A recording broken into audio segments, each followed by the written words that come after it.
started collecting things like matchups, but it'll, you know, the coaches are all in a very analytical mode right now, and they're all in their places, and really, Coach Cooper is the one at corner that really breaks down the, you know, the matchups. I mean, I know last week, Leonard, #1 for Tennessee State, you know him. I mean, y'all went to school close to each other.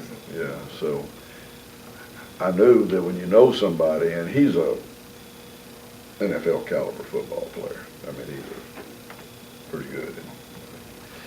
But I noticed they kept moving him around to try to find the corner they wanted lined up on. They've been played him at tight end, played him at slot. They had never played him outside till they played us. Is that right? So they come to play us, and they put him outside. And then they start him off over there against you. Well, they didn't quite like that one so much. And then they put him over with Denzel. And really, he caught a deep ball on Denzel. Denzel couldn't have been in a better position, I didn't think. It was just I think more about how the ball got there than it did. And so when you play in where we are right now, this is a matchup. And if you look at their people and you look at your people, and you don't feel like you can match up, it's sort of the unraveling of the seam and the breeches that you lose. You lose your cuff. It'll be dragging the ground before you know it. But Rashad's a matchup guy. I think we can match up, starting with him, and we're getting to the point where I think on our back end we're becoming a pretty good matchup secondary, to be honest with you. Is their approach on offense the same as EIU's? Very similar, but I don't think it's the same. I personally think that what they do with Brockman is more of a lot of people throw the ball over and under. These people throw in verticals. I mean, they throw in seams. And they will drop it down. They will run a dig route or a cross route, but I think they'd like to put the ball in vertical seams, which, just you got to react a little different to a vertical route when you know they're really trying to force it.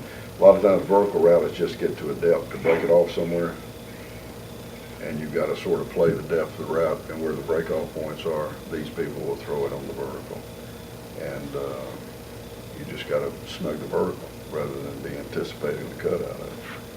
You let Coach Coop explain this into you. Don't you be taking this literally. He's your coach, and I'm not coaching you. But when you look at their offensive scheme, I think there's a little bit more of that, a little bit more of a force the ball in there kind of thing. And he's done it successfully. So, Is this a 100-play team? yeah, it's the same. It's the same tempo component as we saw against the IU, and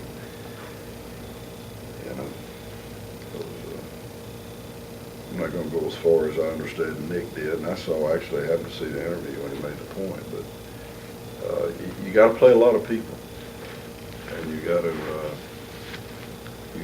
to play for almost another quarter of football, and you have to. Fatigue can become quite an issue. I remember we played EIU. We'd have a timeout right there at the end. I thought Jermaine Huff got stretched a little bit, But I thought for the most part everybody, which means we didn't substitute, which I thought for the most part everybody else handled the extra quarter of football we had to play pretty good. Maybe the easiest theory to think to combat that is to control the tempo on your own point. Clearly. You two things. One is you control it, and the other is you play a lot of people on defense. On the control and the tempo deal, the last 3 weeks you've been really, really good on third down conversions, which is have you kept the ball. I think you're like in the top 10 in the country in that regard now. How does that play into, the efficiency that you're playing with now lend to that? It very much plays into it because for us to control the tempo I don't know how many times you ran it last week, but we're talking about 50-plus runs. Well, when you run the ball, if you don't have an efficient passing game, you're just going to take a lot of time off the clock, and you're not going to come up with enough points. But when you can add third down conversions and you know, if we can get our vertical game going along with it, you know, then you can stay on the field, and you can run the clock, and you can score some points. Marquez's and Cody's efficiency would show up in that third down number you're talking about. You know, it's very impressive. That's a very impressive thing. That's a quarterback number. Third down conversion is about the quarterback. I want to ask you a personal coaching number now. Yeah. You're on the cusp of 100 career head coaching wins. Oh. Does that mean anything to you, that milestone? Will it mean anything? You've already passed into number 2 here. Does it mean anything to you, Rashad? I'd like to win. we just want to win. But I'll say this. I'm not going to be, you know what, that number, does it call for a moment and only a moment of reflection? Yeah, it calls us for a moment of reflection. What is a reflection? Reflection is, number one, that I've been around a long time, and it's about we, it's not about I. And there's some people at this university that have worked to keep me here, starting with Dr. Meehan. And you've got to have some people that want to keep you around to be there long enough to do that. And on the other side of we, there's a lot of really quality coaches and players that have played awful hard with a lot of heart and effort to win that many games. And those are the two things I see. Does it represent any kind of goal? If you don't win 100, well, you know, I never, you're kind of playing at it, or you know. No, I never had in my mind anything like that. I just felt like I was lucky to coach every day. I never. I tell you what it means a lot to me is how many conference rings I got, not the rest of it, and I don't have enough. Now those I keep up with. And then you pass Burgess, who helped you get into this business, Yeah. to be the number 2 guy here in Wheaton. Yeah. Is that? Well, I think if anything, it really brands me a Jacksonville State football coach. So I'm proud to be branded that way. I cannot think of a more or a truer culture of people that I feel like that I fit with.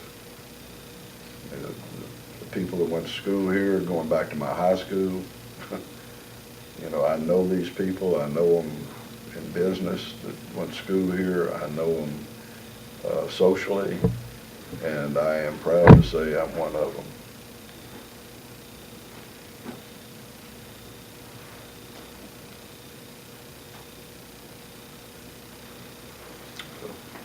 Homecoming week, any higher expectations? I won't send them folks home not happy, I'll tell you that.